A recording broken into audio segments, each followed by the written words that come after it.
everybody, this is Smitty with Strategy Game Stooges. Today I'm going to walk you through how I built an Isengard plundered and burning Rohan House. This tutorial was actually featured in the White Dwarf magazine, the January 2020 edition, and their terrain showcase.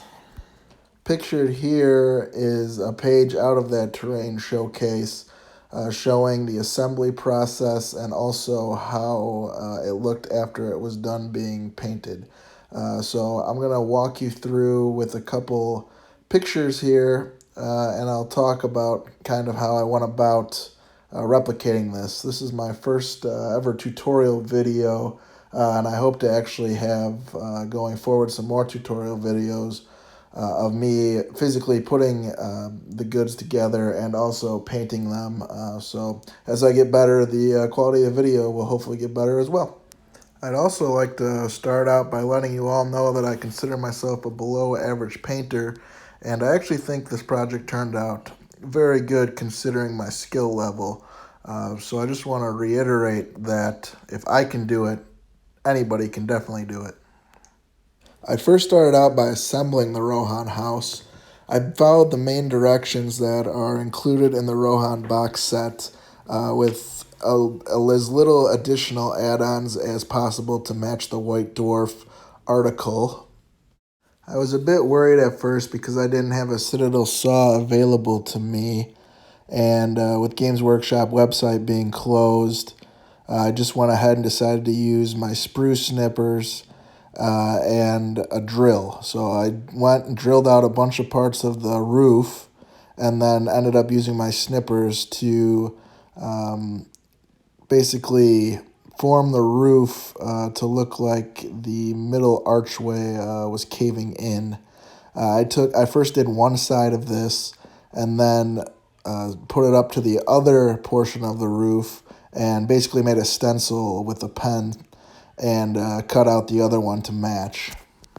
The other portions that I had to cut out included drilling out holes in the window and also cutting out the two doors on each side, which I also did with a drill and spruce nips. If I were to do this again, I would definitely use a saw because my hands were definitely hurting after cutting out all this. Also, you'll notice all the bits and pieces that I cut up. I actually decided that I'm going to save those to try to use those for rubble in another one of my projects. Here's the assembled view of the house with the roof cut out, the doors cut out, and the windows drilled.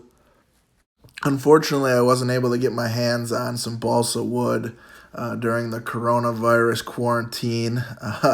But the White Dwarf article definitely showed a good way to cut the balsa wood down to create beams for the support of the house, which I intend to put on to this house eventually.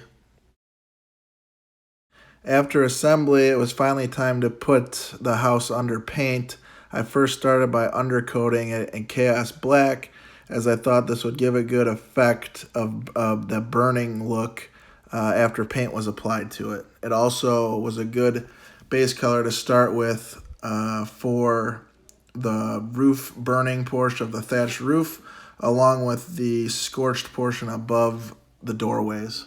Also, you would notice that I didn't glue the roof to the body of the house, as I wanted this terrain piece to be more playable, as you could take the roof out when units enter the building or leave the building, and I wanted to possibly make some custom scenarios around this with being in the burning building for a certain amount of time.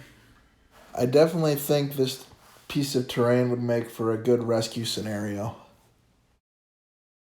Here's the list of paints that I used. The article actually had a pretty good paint list, but I did change up some of the colors because I felt like the base of the house matched the thatching of the roof a little too much.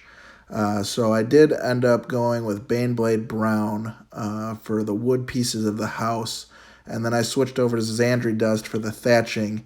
I then used the same two dry brush techniques to lighten them up a bit.